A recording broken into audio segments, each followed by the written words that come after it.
Hello, good evening everyone. This is Sanket here. So, our topic for today is electronic eavesdropping.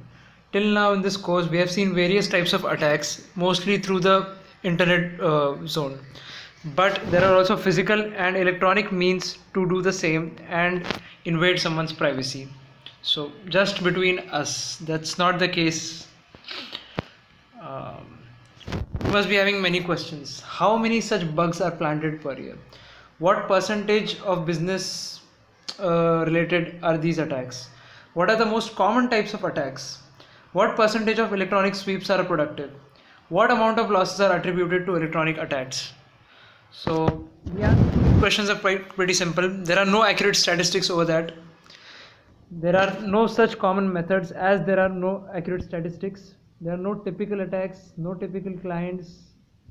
Everything most of the time is unreported, and majority of unsuccessful or successful, both of them are unreported. So first of all, sales statistics, we do have over 900 million US dollars of illegal eavesdropping equipment is imported into US each year. Over $500 million dollars worth of illegal eavesdropping equipment is purchased each year. Most targeted area, what can that be? Confidential information, trade secrets, again something or to do with the legal and financial sphere. Generally the competitors of your company will do that. Now, why is this a safe bet? Most use of industrial espionage techniques. It's low risk and it's high reward. We'll see how it's low risk in the next few slides.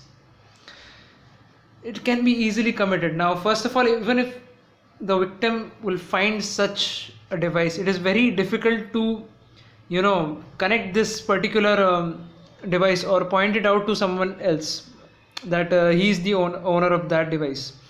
Also, chances are in fact very low that the victim will ever find this device. These devices come in such small mini creatures that it's most of the time it's impossible for him to spot it.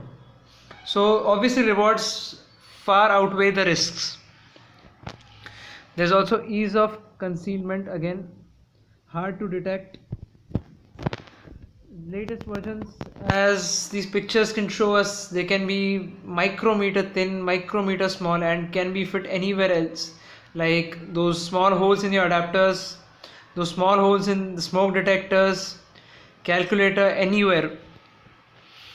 Tactics and equipment. Now, first of all, two common types of tactics are there in this particular zone. Wiretapping is interception of communication over wire without participants' consent and requires physical entry into the communication circuit.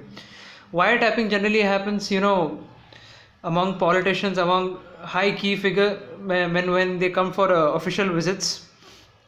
Bugging is when without a wire and without the participants again consent, we are actually trying to get hold of the information. Now, a microphone is an example of bugging, where we can competitors keep microphones in the conferences of their rival companies so that they can know their latest business decisions. Wired microphones, again there are 4 types of wired microphones that come in the market. Carbon microphone, commonly used in a standard telephone handset that we use every day. Crystal microphone, it generates a small electric current when the crystal is vibrated by sound waves. Again, various different types of generating sound waves are explored in this scenario, which we'll see very soon how they are useful in every other use case. Contact microphone, spike microphone, installed on a common wall with a target area, again. And dynamic microphone, movement of a small wire near a permanent magnet converts sound energy into electrical energy. It operates as a loudspeaker in reverse. This also again very useful, which we'll see very soon. Now, coming to even smaller devices, we have pneumatic cavity devices. Again, pneumatic cavity has a specially designed small cavity which picks up surface vibrations, like the glass tumbler effect. Condenser microphone, high fidelity use, fragile and sensitive. Electret microphone, used primarily in PA and audio recording, extremely small. again, these are the keywords which you're going to look here for. Vibrations, small. It's because most of the time they are, stuck to some surface around the conversation we are interested in. So the sound waves of the person, they hit upon the surface which your microphone is installed on, and it picks up these small vibrations. Again, the reason why these kind of technologies or phenomena are used is these are even harder to detect, and the microphones can be made even smaller in these scenarios than a regular electronic microphone. So again, wired microphones, omnidirectional microphone used in conferences. This is not spy equipment. Again, this is just general wired microphones which you see. Cardioid microphones picks up sound from directly in front of microphone. We have seen this, we use this also. Parabolic microphone gathers audio energy, directs it into a conventional microphone in the center of a dish type reflector. Again, these are not spy equipment, these are just additional information about wired microphones. Wireless microphones, okay. These are what news agencies use to get to communicate their audio over satellites for over long distances. A radio frequency device which consists of a microphone, a transmitter, a power supply, an antenna, and a receiver. Besides that, again, now telephone eavesdropping, I will come back to this. Digital systems are originally thought to be secure. A digital stream can be recorded, however, and converted into analog speech. Now there are many types of telephone attacks, eavesdrop attacks. Conference call ghost, where we are having a conference, or two people are in a conversation, but there's a third person which both of them don't know, which we call as the ghost. Handset relay, again, two people are having a conversation, but one of the handsets is actually relaying the audio information to another place. VoIP server hacking. These days we are using Jio, Airtel, all of them work over VoIP model. So if you hack the server, that audio signal which goes through it can be hacked. PABX hacking, mobile phone interception, again similar to VoIP, but this case with mobile phones, waves. Then smartphone hacking, even this is quite possible. So light transformation, this is another very new technique which we will see here.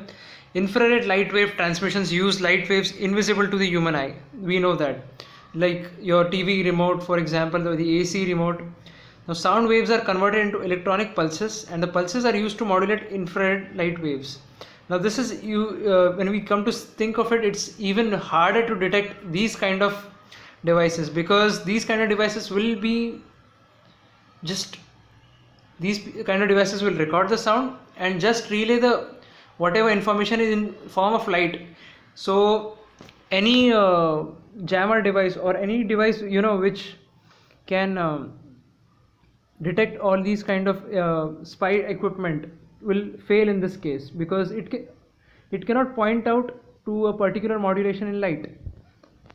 So again, similar thing, just instead of infrared, we can also use lasers. Then fiber optic laser transmission, even that is another same thing of the kind, but just some variations. Flooding can be used for a big area. Governments use this to flood the conversations around a terrorist region. They will try and capture all the sound waves and frequencies from that region and intercept it. Tools of choice, again, governments, they'll use wiretapping for individuals and RF flooding for locations, just like I told you regarding the terrorist. Private sector it use individuals and locations, devices. Targets of choice, again, laptop, mobile phone, tablets. These are the usual vulnerable victims. As you can see in the laptop, according to this image, there are 26 vulnerable places where the small spy devices can be fitted and you can be spied upon. So Besides that, it can also be delivered through a software format where your own laptop will start recording you and relay the information to some server.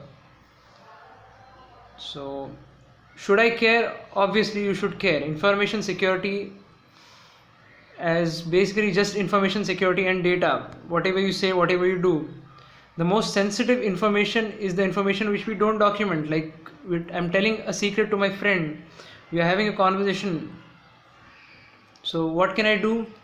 Common sense. First rule: ensure portable device audio threat effectively communicated. Identify key individuals. Identify key target areas. Key individuals as in people who those who may be having very sensitive information for your organization. So these people can be monitored. Then key target areas, prohibiting phones in sensitive areas, policies addressing discussion of sensitive information, include in security awareness messaging, conduct technical security countermeasures, TSCM sweep. So I think we will end this presentation here. Thank you so much. See you.